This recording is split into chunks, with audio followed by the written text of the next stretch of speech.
Farmer prime minister Imran Khan, former federal ministers اور حاضرین، السلام علیکم۔ آج ٹاپک تو یہ بہت بڑا ہے اور انٹرنیشنلی اس پہ کتابیں بھی کافی لکھی گئی ہیں، اسکالرلی آرٹیکلز بھی ہیں، ریسرچ پیپرز بھی ہیں، بٹ انفارچونیٹلی اس ایشو پہ پاکستان میں اکیڈیمیا نے اتنا زیادہ کام نہیں کیا۔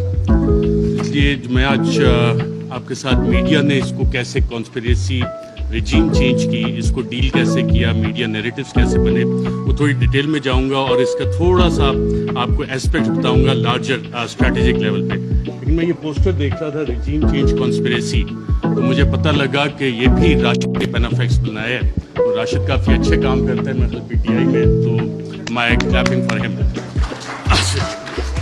اچھا، ریجیم چینج پاکستان میں جب ہم دیکھتے ہیں تو اس کے دو اسپیکٹس ہیں، ایک ایکسٹرنل فیکٹرز ہوتے ہیں اور انٹرنل ہوتے ہیں۔ اگر ہم ایکسٹرنل فیکٹرز کو دیکھیں تو decision by one state to abandon bargaining with another and remove the target state's leader۔ P T I کی حکومت میں جب ہم یہ دیکھتے ہیں تو ہم خبریں دیکھ رہے تھے، میڈیا میں آ رہی ہیں کہ جی جو بائیڈن جو ہے وہ کال فارن آفس کا رابطہ ہو رہا ہے، پاکستان کے foreign minister Shah Mahmood Qureshi, U S national security adviser Anthony Blinken سے فارن آفس نے رابطے کی کوشش کی، نہیں ہوا۔ ان بلاول آتے ہیں، ان کے سارے رابطے ہو جاتے ہیں۔ تو یہاں سے آپ جب میڈیا کی وہ خبریں نکال کے دیکھتے ہیں تو آپ کو ایکسٹرنل فیکٹر اور وہ لنکیجز کہ یہ فیصلہ وائٹ ہاؤس میں ہوا، U S N S C میں ہوا، اور اس کا ذکر اب میڈیا میں یہ سوال ابھی تک ڈیبیٹ نہیں ہوا کہ کیا اس کا فیصلہ وہاں پہ ہوا تھا نہیں ہوا تھا۔ وہ سائفر اگر پبلک ہوتا ہے تو اس میں یہ سوالات اٹھیں گے یقیناً کہ یہ فیصلہ اس لیول پہ، اسٹیٹ کے لیول پہ یو ایس اسٹیٹ نے کیا، صدر جو بائیڈن نے کیا۔ اور صدر جو بائیڈن جو نیو کانس تھے، plan for the new American century, اس کا باقاعدہ طور پہ حصہ تھے، جس کے بعد ہم نے دیکھا 2001 کے بعد پوری دنیا میں ڈفرینٹ ریجیم چینج آپریشنز باقاعدہ طور پہ لانچ کیے گئے۔ عراق اس کی ایک مثال ہے۔ انٹرنل فیکٹرز پہ جب ہم آتے ہیں، میں بڑا بریف رکھوں گا کہ میں ٹائم بتایا گیا 10 منٹ کا ہے۔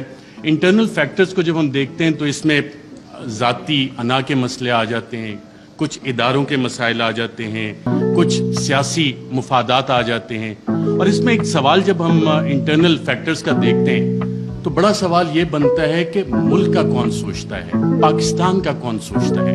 کیا ہم صرف انڈیویجولز کا سوچیں گے؟ کیا ہم صرف ان اداروں کا سوچیں گے کہ جی اداروں کی انا بڑی ہوگی یا انڈیویجولز کی انا بڑی ہوگی؟ پاکستان کا کون سوچ رہا ہے؟ کیا وزیر اعظم عمران خان اس وقت پاکستان کا سوچ رہا تھا یا انڈیویجولز کے بینیفٹ دیکھ رہا تھا؟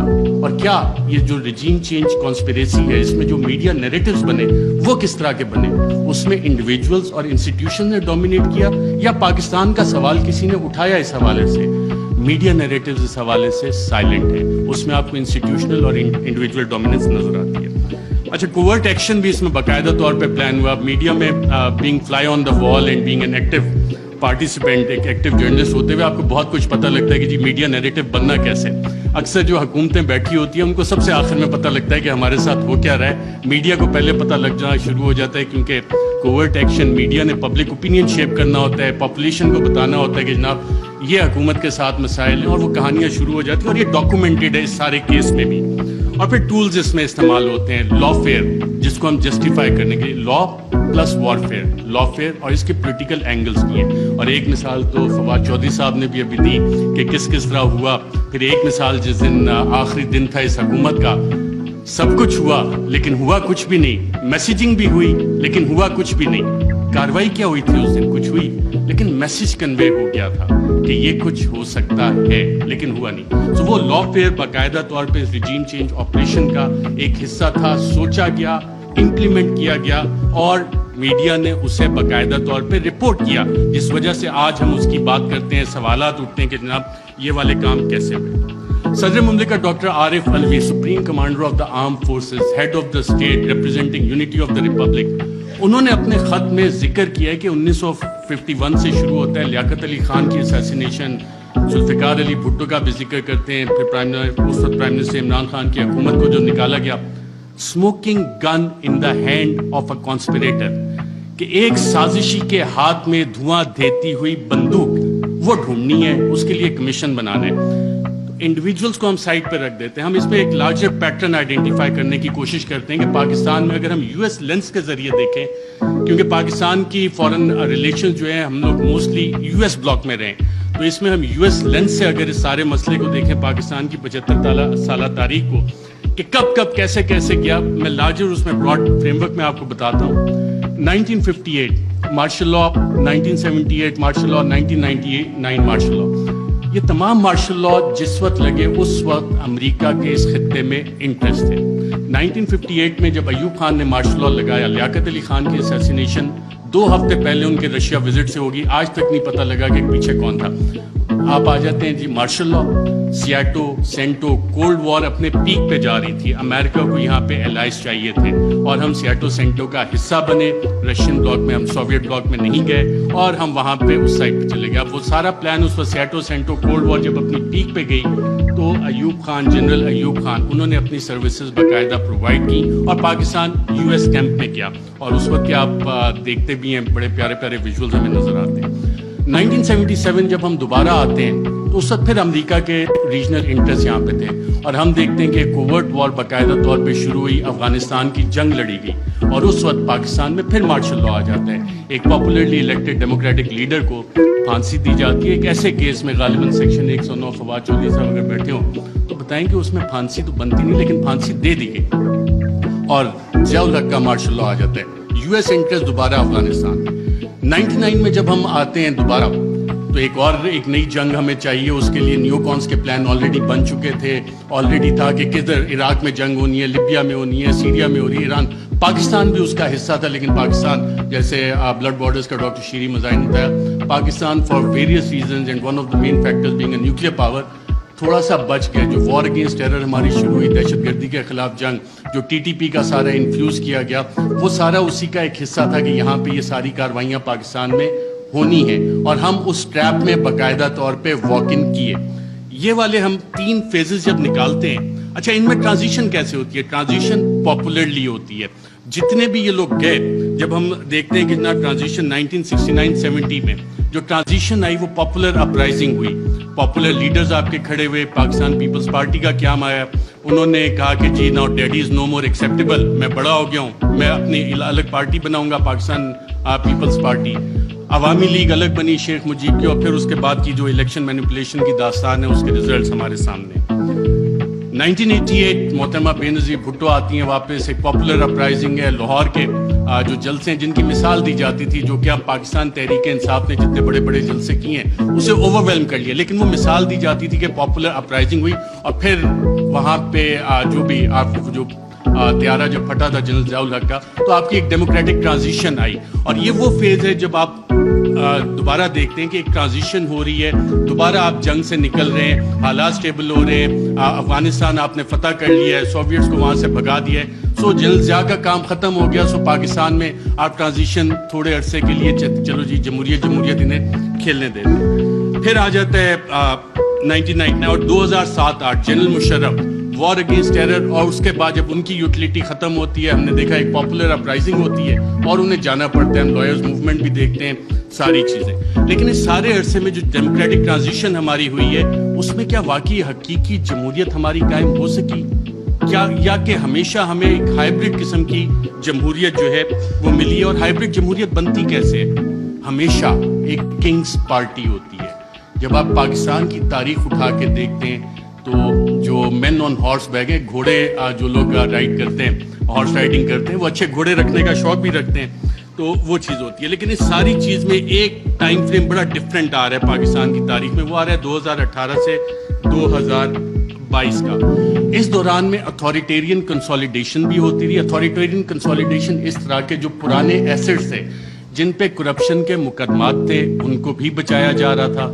دوسری طرف ایک حکومت کوشش کر رہی تھی کہ جی ہم نے ڈیموکریٹک کنسولیڈیشن کرنی ہے, اس کو روکا بھی جا رہا تھا. اور اکاؤنٹیبلٹی اس کی بہت بڑی مثال ہے.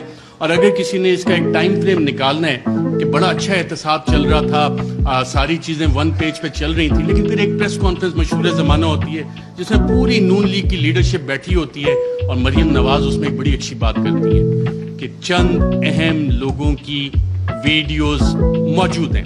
اب ماشاءاللہ سارے وفاقی وزراء کابینہ بیٹھی ہے, سابق وزیر اعظم بیٹھے ہیں. اس کے بعد احتساب کے مقدموں کا کیا ہونا شروع ہوا؟ ہوا, اس کے بعد کیا ڈیلے ہونا شروع ہو گئی, اس کے بعد نواز شریف بھی باہر گئے, اس کے بعد کیسز بھی سلو ہونا شروع ہو گئے, کیا کچھ نہیں ہوا. یہ والی ساری چیزیں تھیں. مجھے میسج آ گیا کہ جی تھوڑا کم کریں. ریجیم چینج جب پیٹا ہوئی تو میڈیا کی اسٹریٹجی اس میں کیا تھی؟ میڈیا کے 3 Ds اس میں باقاعدہ طور پہ استعمال کیے گئے تحریک انصاف کے خلاف. 3 D تھے: ڈسٹرب, ڈسکریڈٹ, ڈینائی. ڈسٹرب کیسے کرنا ہے؟ جتنے بھی پاکستان تحریک انصاف کے پلانز بنے تھے اسے لا فیئر کے ذریعے, ایڈمنسٹریٹولی اور انفارمیشن آپریشنز کے ذریعے سیبوٹاج کرنے کا باقاعدہ طور پہ پلان بنا, اور اس کی ہم نے مختلف قسم کی امپلیمنٹیشنز دیکھی. اگر آپ نے ایڈمنسٹریٹو اس کی دیکھنی ہے تو وہ وزیر اعظم تو عمران خان تھا, پولیس وین وہاں پہ کس کے آرڈر سے گئی؟ شیخ رشید صاحب انٹیریئر منسٹر تھے, ان سے ہم پوچھتے رہے کہ جناب یہ آپ نے بھیجی ہو؟ کہتے یار مجھے تو نہیں پتا. وزیر اعظم عمران خان کال دے رہا ہے, پورا ریڈ زون جو ہے بیریکیڈ ہو جاتا ہے, کون حکومت چلا رہا تھا, کیسے؟ تو یہ وہ ایڈمنسٹریٹو اسٹیپس ہے. ہر ایک کی ڈیٹیل میں جائیں گے تو کافی لمبا ہو جائے گا. پھر ایک پلان بنا کہ جی 3 Ds کا ایک حصہ تھا ڈسکریڈٹ کرنا ہے, عمران خان کو ڈسکریڈٹ کرنا ہے, پاکستان تحریک انصاف کو ڈسکریڈٹ کرنا ہے. اور فریم ورک فار اس میں جو نیوز میکنگ تھی, اگر آپ ریڈ زون فائلز اٹھا کے دیکھیں تو اس میں باقاعدہ طور پہ میڈیا والوں کو یہ بتایا جا رہا تھا, یہ چیزیں میڈیا میں آ رہی تھیں کہ جناب دیکھیں یہ اکتوبر میں ایک جو سلسلہ شروع ہوا ہے نا, یہ بڑی زیادتی کی بات ہے. اس میں چند انڈیویجولز جو ہیں ان کو تو یہ حق نہیں دیا جاتا کہ جی پنجاب پولیس کے پیٹرن پہ چیزوں کو لے کے چلیں, ایسے تو نہیں اجازت دی جا سکتی. لیکن سوال آتا ہے کہ کیا ہمیں اس ملک میں آئین کی حکمرانی چاہیے یا اشخاص کی حکمرانی چاہیے؟ ہمیں قانون کی حکمرانی چاہیے یا چند اشخاص کی حکمرانی چاہیے؟ میڈیا فریم ورک جب آپ اس میں سارا اینالائز کرتے ہیں, جتنے آپ کرنٹ افیئرس کے پروگرامز اٹھا لیں, نیوز آرٹیکلز اٹھا لیں, کالمز, ایڈیٹوریلز, اس میں کانسٹیٹیوشنل فریم ورک وہاں پہ ڈیبیٹ فریم نہیں ہوئی, وہاں پہ رولز آف بزنس کی ڈیبیٹ فریم نہیں ہوئی, وہاں پہ ڈیبیٹ فریم ہوئی اداروں کے حساب سے, وہاں پہ ڈیبیٹ فریم ہوئی انڈیویجولز کے حساب سے. اور پھر اپریل میں 9-10 اپریل, اس سے پہلے یہ پلان آ گئے تھے کہ جناب میڈیا سپیس بھی ڈینائی کرنی ہے, بلیک آؤٹ بھی کرنا ہے, جو چند صحافی کوشش کریں کہ آواز اٹھانی ہے ان کو آپ چینل سے نکال دیں. عمران ریاض میرا خیال ابھی بھی بیٹھے ہیں, مجھے اطلاع ملی تھی کہ انہوں نے ایکسپریس جوائن کرنا ہے, لیکن ایکسپریس پہ بھی ابھی تک آن ایئر نہیں ہو سکتا ہے. حالانکہ سلطان لکھانی صاحب فریڈم آف پریس میڈیا اس پہ بلیو بھی کرتے ہیں, کافی اچھے ایڈیٹوریل آرٹیکلز اور چینل بھی چل رہا ہے, but he is not on air. FIRs چلیں, اب تو صحافیوں کو چھوڑیں, اب تو پوری وفاقی کابینہ جو ہے سابق, اس پہ بھی FIRs ہوئی ہیں, اور ملٹیپل FIRs دہشت گردی کی بھی ہوئی ہیں. اور جن لوگوں نے یہ FIRs کی انہوں نے یہ نہیں سوچا کہ کر کس پہ رہے, کیونکہ پلے بک وہی والی پرانی تھی. مسئلہ یہاں پہ یہ تھا کہ کرپشن کے کیسز نہیں مل رہے. بڑی کوشش کیجیے عمران خان کے خلاف کرپشن کے کیسز نکالے جائیں. میری بھی 1-2 ملاقاتیں ہوئی کہ جناب آپ تو بڑی سٹوریز کرتے ہیں. میں نے کہا یار ایک شخص, اور یہ عمران خان صاحب بیٹھے ہیں, شاید آپ میں سے بہت سے لوگوں کو نہ پتا ہو, PM آفس میں ہمارے بھی ذرائع ہوتے ہیں, اکثر پوری کابینہ پریشان ہوتی تھی کہ جناب بات ہم نے کی ہے, کہاں سے پتہ لگ گئی. وہ شخص جو پانی کی آدھی بوتل بھی ضائع نہیں ہونے دیتا بطور وزیر اعظم کے, یار یہ آدھی پانی کی بوتل میں نے ابھی رکھی, کیوں اٹھا کے لے گئے, وہ کرپشن کرے گا. میں نے سمجھائی لوگوں کو یہ بات, لیکن پلے بک کیونکہ وہی پرانی تھی, کیا کرپشن کے کیسز نکالو, ڈسکریڈٹ کرنا ہے, کرپشن تھوپنی ہے. مسٹر ABC کا فلانا دوست ہے, اس سے نکال کے لاؤ, کچھ نہیں. آج 2-2.25 مہینے ہو گئے, کوئی کرپشن نہ نکلے گا. عمران خان کا کرپشن کا کیس نہیں نکل سکتا, نہ نکلے گا. میں نے بتائی کہ نہیں آپ کچھ کوشش, میں کہا میں یہ کوشش نہیں کر سکتا کیونکہ مجھے یہ پتا ہے کہ عمران خان کی کرپشن نہیں نکلنی. اچھا, media narratives against PTI. French revolution جب آیا تھا تو اس وقت ایک تھاٹ تھا کنگ لوئی کا, میں ریاست ہوں, میں بادشاہ ہوں, میں قانون ہوں. اور یہی چیز ہم نے دیکھی کہ جب میڈیا نیریٹیوز PTI کے خلاف بن رہے تھے, ابھی حال ہی میں آپ اگر آئی ایم دا کنگ کا دیکھ لیں, the king can do no wrong. King ہمیشہ, جو بادشاہ ہے وہ ہمیشہ اچھی چیزیں ہی کرتا ہے. فیٹر پہ پوری حکومت نے کام کیا, حماد اظہر بھی ادھر ہے, لیکن PTI نے کام نہیں کیا, بادشاہ نے سب سے اچھا کام کیا. آئی ایم دا لا, قانون میں ہی ہوں. پولیٹیکلی آئسولیٹ کرو PTI کو. آج PTI واقعی پولیٹیکلی آئسولیٹڈ ہے. کون سی سیاسی جماعت ہے جو PTI کے ساتھ اتحاد میں کھڑی ہے؟ سب ایک طرف ہو گئے, لیکن ایک اسٹرینتھ گین ہوئی اس میں. پاکستان کی عوام بغیر کسی کال کے نکل آئے, اور شاید جو وزیر اعظم عمران خان کا آخری دن تھا وزیر اعظم ہاؤس میں, اس وقت جو لوگ نکلے اور جنہوں نے رپورٹ کیا, آئی تھنک عمران ریاض تھے, باقی ہم لوگ بھی تھے, ان سب نے ایک بات نوٹ کی, آپ نے خود بھی اپنا دفتر چھوڑنا ہونا کافی ٹائم لگتا ہے, کہ ایک شخص فوراً اٹھ کے چلا گیا اور کہا, جب سوال جواب ہوئے, کوئی رہ تو نہیں گیا, اکیلا کر دیا ہے, اب اس کے ساتھ کس نے کھڑا ہونا ہے؟ پاکستان کی عوام کھڑی ہے. یہ وہ ڈفرینٹ فیکٹر تھا, چینج تھی, جس کو کسی بھی سازشی نے کیٹر نہیں کیا ہوا تھا. یہ وہ ویریبل تھا, عوام کا ویریبل تھا, جس کی وجہ سے یہ چیزیں. میں کوئکلی تھوڑا سا 2 منٹ اگر آپ کی اجازت ہو تو سائفر کے اوپر بھی بات کرنا چاہوں گا. سائفر پہ بھی میڈیا نیریٹیو بڑے بڑے مزے کے بنے, اس پہ اور ڈبیٹ بھی ہو سکتی تھی, کافی مزے کی چیزیں تھی. پہلا کیا بنا جی, پہلی میڈیا نے رپورٹ کرنا شروع کیا اور باقاعدہ یہ بتایا گیا کہ جی سائفر تو ایگزسٹ ہی نہیں کرتا, سائفر نام کی تو کوئی بلا ہی نہیں ہے. پھر دوسری چیز ہے, میڈیا کی یہ سٹوریز آئیں اور ریکارڈ کے اوپر موجود ہیں, پرنٹ کیے ہیں, ٹی وی پروگرامز ہیں, کہ سائفر تو یہ ایزمپشنز پہ بیسڈ ہے. وہ ایزمپشنز ہیں ہمارے ایمبیسڈر کی یا کس کی. پھر یہ بھی کہانیاں میڈیا میں آئیں کہ جی یہ تو فارن آفس میں خود ہی پی ٹی آئی والوں نے بیٹھ کے بنا لیا ہے, یہ تو شاہ محمود قریشی نے خود ہی بیٹھ کے بنا لیا ہے. پھر جب وہ بھی ساری چیزیں, کیونکہ سائفر ایگزسٹ کرتا تھا, سائفر موجود تھا, پھر کہا گیا جی کانسپریسی کا ایویڈنس کوئی نہیں ہے. اچھا, پھر عمران خان بطور وزیر اعظم میرا خیال وہ کرکٹ کھیل رہے تھے, اور جب انہوں نے کہا تھا کہ مینٹلی میں اسٹرانگ ہوں, تو بہت سے لوگوں نے انڈر ایسٹیمیٹ کیا. انہوں نے کابینہ کی بھی کمیٹی بلائی, کابینہ کی اسپیشل کمیٹی غالباً 30 مارچ کو ہوئی. 30 مارچ کو میں نے سابق وفاقی وزراء سے پوچھا, وہاں کانسپریسی کی بات بھی ہوئی, کانسپریسی کا ذکر بھی اس میں ہوا, اور پھر 31 کو نیشنل سیکیورٹی کمیٹی بھی انہوں نے بلا لی, اور اس کا بھی مور اس پہ لگ گئی کہ بلیٹنٹ انٹرفیرنس. اور اس کے آخری پیراگراف میں ایک لفظ لکھا ہوا ہے کہ جو 31 کو نیشنل سیکیورٹی کمیٹی کی میٹنگ ہوئی, اس نے 30 مارچ کے جو منٹس اور اسپیشل کیبنٹ کے ان کو ریٹیفائی کیا. اب 30 مارچ کو آپ سب وفاقی وزراء جو اس میں بیٹھے تھے, اس وقت کے وزیر اعظم اس میں بیٹھے تھے, ان سب نے کانسپیریسی اور سازش کا لفظ اس میٹنگ میں ذکر کیا. یہ میرے ذرائع نے مجھے بتایا ہے, آپ سبھی یہاں پہ بیٹھے ہیں, اگر کسی نے کانٹراڈکٹ کرنا ہے تو سابق وزیر اعظم خود بیٹھے ہیں, وہ کر سکتے ہیں کہ 30 مارچ کو جو اسپیشل کیبنٹ میٹنگ تھی اس میں سازش کا ذکر ہے. بالکل سازش کا میں ایز اے جرنلسٹ کلیم کر رہا ہوں. پھر یہ کہا گیا کہ جی وہ انٹیلیجنس ہم نے خود ہی کر لی, اور انٹیلیجنس کی بیسس پہ آبویسلی اس پہ سوال اٹھے کہ انٹیلیجنس, ہمارے انٹیلیجنس کے ادارے بہت اچھا کام کرتے ہیں, دہشت گردی کے خلاف بہت اچھا کرتے ہیں, پاکستان کی سیکیورٹی کے لیے بہت اچھا کام کرتے ہیں. لیکن مسئلہ یہاں پہ آتا ہے کہ جب انہیں ڈریگ کیا جائے سیاسی معاملات میں, اور یہ کہا جائے کہ جی انویسٹیگیشنز ہوئی, کون سی انویسٹیگیشنز, یہ سوال ہوئے. اب ریجیم چینج میں انٹیلیجنس کا ایک بنیادی کردار ہوتا ہے, انٹیلیجنس انفارمیشن کا بنیادی کردار ہوتا ہے. اگر آپ اگلی سلائڈ کریں ذرا, Colin Powell U S secretary of state, U N security council میں انٹیلیجنس انفارمیشن کی بیس پہ انہوں نے کہا جی یہاں پہ یہ والے ویپنز عراق میں موجود ہیں, یہ کیمیکل ویپنز ہیں, یہ نیوکلیئر ویپنز وہاں پہ وہ بنا رہے ہیں. عراق وار ختم ہو گئی, عراق تباہ ہو گیا.